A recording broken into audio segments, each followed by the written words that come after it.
इस प्यार के लिए, इस सम्मान के लिए आप सबका हृदय से आभार प्रकट करता हूँ। आप सबके प्यार से जो लोग एक समय में सोचते थे या कहते थे कि लोक जनशक्ति पार्टी रामविलास का कोई भविष्य नहीं है, या जो लोग कहते थे कि ये चिराग बुझ गया है, आज आप लोगों के आशीर्वाद से पिछले लोकसभा के चुनाव में 100% हम लोगों ने परिणाम देने का काम किया।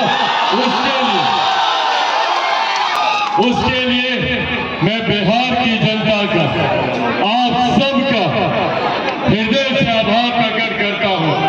मेरे प्रधानमंत्री आदरणीय नरेंद्र मोदी जी का साथ देकर केंद्र में लगातार प्रधानमंत्री नरेंद्र मोदी जी के नेतृत्व में तीसरी बार एनडीए की सरकार बनाने का काम किया।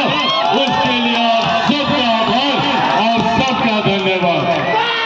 सदन पर हमारे प्रधानमंत्री नरेंद्र मोदी जी ने इस बार का जो बजट पेश हुआ उसमें बिहार के लिए विशेष प्रावधान उन्होंने घोषणा करने का काम किया। उन्होंने इस बात को सुनिश्चित करने का काम किया कि आने वाले 5 सालों में जब हमारा भारत दुनिया की तीसरी सबसे बड़ी अर्थव्यवस्था बने तो उसमें हमारे बिहार का भी महत्वपूर्ण योगदान हो। साथियों, आज आप लोगों के आशीर्वाद से केंद्र सरकार में प्रधानमंत्री जी के मंत्रिमंडल में मुझे भी लोक जनशक्ति पार्टी रामविलास के राष्ट्रीय अध्यक्ष होने के नाते एक महत्वपूर्ण जिम्मेदारी दी गई है। बिहार को बस और बिहारियों को फर्स्ट नहीं बनाऊंगा तब तक चिराग पासवान भी चैन की सांस नहीं लेगा। ये वादा आप लोगों से करके जाता हूँ।